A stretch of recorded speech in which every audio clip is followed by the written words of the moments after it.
किसी भी पल मजदूर जो है बाहर निकाल लिए जा सकते हैं। कुछ ही देर में रेस्क्यू पूरा होने की उम्मीद है। सुशील जी, आप लगातार इस पर नजर बनाए हुए थे और आप पहाड़ों से जुड़ी हुई हर जानकारी भी दे रहे थे। क्या लग रहा है ये वो पल, जबकि हम देख रहे हैं लगातार एम्बुलेंस जो है वो सुरंग के मुहाने पर आ पहुंची है, वो पल कभी भी आ सकता है जब ये मजदूर बाहर आए? जी बिल्कुल, जिस तरह कुछ देर पहले खबर आई थी कि 1 से 2 मीटर रह गया, तो आप ये मानकर चलिए कि जो एक एक्स्ट्रा पाइप लगाया गया है वो पाइप अब मलबे के दूसरी ओर एक सेफ डिस्टेंस तक पहुंचाया जाएगा। ये मानिए कि आप जहां तक मलबा गिर रहा है वहां अगर आप किसी को चढ़ाने की कोशिश करेंगे पाइप में, तो हो सकता है ऊपर से और मलबा गिरे, तो इस पाइप को निश्चित ही मलबे से आगे 2-3 मीटर या 1-2 मीटर एक सुरक्षित दूरी पर ले जाया जाएगा, जहां आराम से मजदूर पाइप में घुस सकें और इस तरफ निकल सकें। तो इसमें थोड़ा समय लग सकता है, क्योंकि जो ऑगर मशीन पाइप को पुश कर रही है वो पूरी एहतियात के साथ कर रही है, और अब जो पाइप है वो दूसरे मुहाने पर पहुंच गया है मलबे के, और वहां से आगे और ज्यादा जो मलबा है वो ऊपर से न गिरे, इसलिए पूरे एहतियात के साथ वो बढ़ रहे होंगे। कोई जल्दबाजी नहीं होगी। बाहर जो एम्बुलेंस है इतनी सारी तैयार, ये इसीलिए है कि अब किसी भी वक्त उनको बाहर निकाला जा सकता है। एक और खास बात इसमें ध्यान देने वाली जय ये है कि 2 जगहों से एक साथ काम काफी तेजी से आगे बढ़ रहा था। एक तो इस पाइप के जरिए जो हमने बताया, रेट माइनर्स ने काफी शानदार काम किया है बीती रात से। दूसरा, ऊपर वर्टिकल ड्रिलिंग हो रही थी।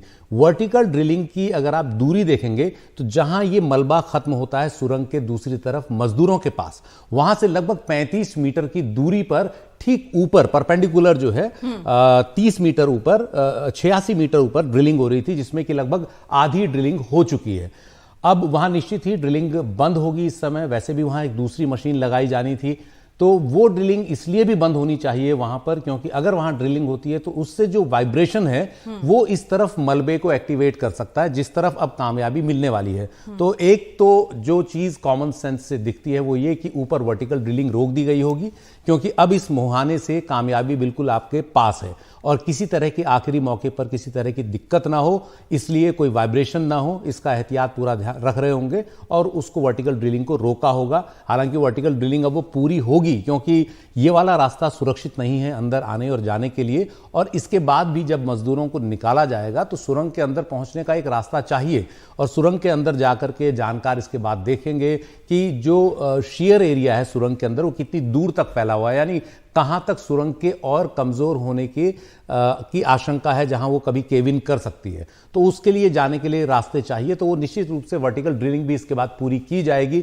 एक और ड्रिलिंग जो टीबीएम से हो रही है वो भी पूरी की जाएगी, क्योंकि एक एस्केप टनल चाहिए जो एक टेम्पररी एस्केप टनल का काम करेगी, जो अंदर काम होगा इसके बाद। लेकिन पहली जो बड़ी खबर है वो ये कि इस वक्त इन मजदूरों को अब किसी भी समय निकाला जा सकता है, और इसके लिए बाहर एम्बुलेंस पूरी तरह से तैयार हैं। ड्रिल चल रही होगी। जो जानकारी मिली है वो ये कि जैसे ही पाइप एक सुरक्षित दूरी पर पहुंचेंगे मलबे से मजदूरों की ओर, तो एनडीआरएफ के जवान सबसे पहले यहां से मजदूरों के पास जाएंगे, ड्रिल करके देखेंगे। जो स्ट्रेचर उन्होंने बनाए हैं व्हील के साथ, क्योंकि जितने भी मजदूर हैं उन सबको लिटा कर लाया जाएगा बाहर, ताकि उनको क्रॉल ना करना पड़े। क्रॉल करने में 2-3 दिक्कतें होती है। एक तो वाइब्रेशन होता है, अगर लोग उसके अंदर चलेंगे तो वाइब्रेशन होता है, जिसकी वजह से मलबा थोड़ा एक्टिवेट हो सकता है, तो इसलिए ड्रिल करके लाएंगे उनको वहां पर।